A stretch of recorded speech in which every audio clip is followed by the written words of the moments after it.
Ukraine पर रूस के हमले की आंच भारत तक भी आई है। वहां लड़ाई में एक भारतीय छात्र की मौत के बाद प्रधानमंत्री मोदी ने रूस के राष्ट्रपति व्लादिमीर पुतिन को फोन किया।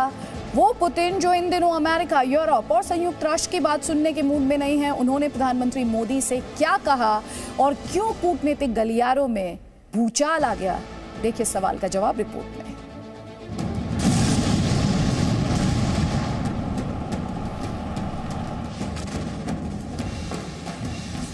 यूक्रेन पर रूस के हमले की तपिश भारत तक महसूस हो रही है।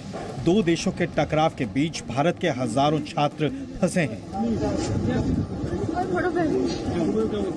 जिन्हें सुरक्षित वापस लाने के लिए मोदी सरकार ने जमीन आसमान एक कर दिया है। इस बेवजह के संकट में भी प्रधानमंत्री मोदी ने कूटनीतिक मर्यादा का पूरा ध्यान रखा। उन्होंने पहले ही साफ कर दिया था कि भारत युद्ध के पक्ष में नहीं है और न ही वो इस युद्ध में किसी का पक्ष लेगा।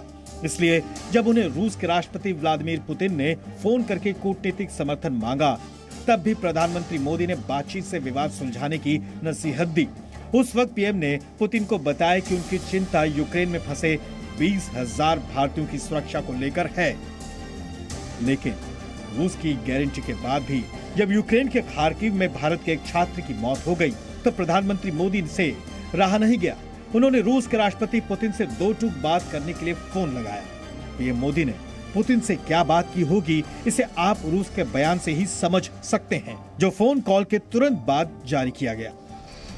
पुतिन ने प्रधानमंत्री मोदी को सफाई दी कि रूस की सेना यूक्रेन में भारतीय नागरिकों की सुरक्षा का पूरा ध्यान रख रही है। उन्होंने ये भी बताया कि खार्किव और आसपास के शहरों में रहने वाले भारतीय छात्रों के लिए रूस की सेना सुरक्षित रास्ता बनाने में जुटी है और कोशिश ये की जा रही है कि उन्हें शॉर्टकट रास्तों से यूक्रेन से निकालकर रूस की सीमा में पहुंचाया जाए, जहां से वो सुरक्षित भारत लौट सकेंगे। खार्किव में भारतीय छात्र की मौत के लिए रूस के हमले को जिम्मेदार माना जा रहा था, लेकिन पुतिन ने प्रधानमंत्री मोदी से इस पर भी सफाई दी। उन्होंने इसके लिए यूक्रेन को जिम्मेदार ठहराया कि वो भारतीय छात्रों को बंधक बनाकर ढाल की तरह इस्तेमाल कर रहा है। Националистами минируются и другие объекты социальной инфраструктуры Мариуполя. Обращаю внимание, что все мирные жители, желающие покинуть Мариуполь, в целях безопасности могут выходить в восточном направлении по дороге Мариуполь-Широкино. Все это касается и жителей Киева, которые могут покинуть город в направлении Василькова. Никаких препятствий для выхода мирного населения российские военнослужащие не оказывают. Такой же коридор безопасности создан на юго-западе Харькова, в направлении на Люботино. По имеющимся у нас данным, в Харькове украинские власти насильно удерживают большую группу индийских студентов.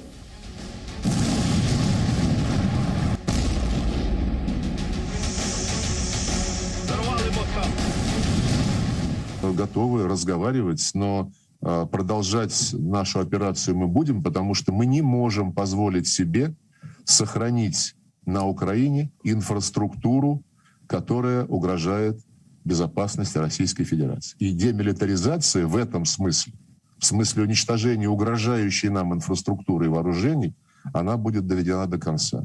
Даже если мы подпишем мирную договоренность, она обязательно должна будет такой пункт включить. रूस के इस बयान के बाद यूक्रेन के कूटनीतिक गलियारों में खलबली मच गई। यूक्रेन ने फौरन इस मामले में सफाई दी और बताया कि खार्किव और सुमी जैसे शहरों में भारतीय छात्र इसलिए फंसे हैं क्योंकि रूस की सेना वहां अंधाधुंध मिसाइलें और गोले दाग रही है। रूस की सेना रिहायशी इलाकों को भी निशाना बना रही है। उन इलाकों में भारत के अलावा पाकिस्तान, चीन और दूसरे देशों के छात्र भी फंसे हैं। इसलिए यूक्रेन की सरकार भारत से अपील करती है कि वो रूस पर मानवीय कॉरिडोर बनाने के लिए दबाव डाले, ताकि यूक्रेन के शहरों में फंसे भारतीय छात्रों को सुरक्षित निकाला जा सके। युद्ध में सूचनाओं और आरोपों को भी घातक हथियार के तौर पर इस्तेमाल किया जाता है। यूक्रेन में भारतीय छात्रों की सुरक्षा को भी हथियार के तौर पर इस्तेमाल करने की कोशिश दोनों तरफ से हुई, तो भारत को फिर से कूटनीतिक मोर्चा संभालना पड़ा। भारत के विदेश मंत्रालय ने साफ किया कि यूक्रेन में भारतीय दूतावास वहां सभी छात्रों और भारतीय नागरिकों के संपर्क में है और अब तक यूक्रेन में किसी भारतीय छात्र को बंधक बनाने की कोई शिकायत या सूचना भारतीय दूतावास को नहीं मिली है। युद्ध की आग में जल रहे किसी भी देश में महिलाओं, बच्चों और बुजुर्गों के अलावा विदेशी नागरिकों को ढाल की तरह इस्तेमाल किए जाने की आशंका रहती है।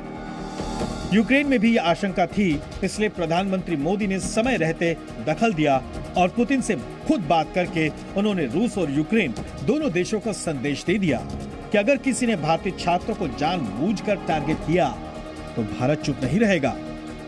Bureau report, ji media. Presenting B News app, available on Google Play and App Store. Download it now.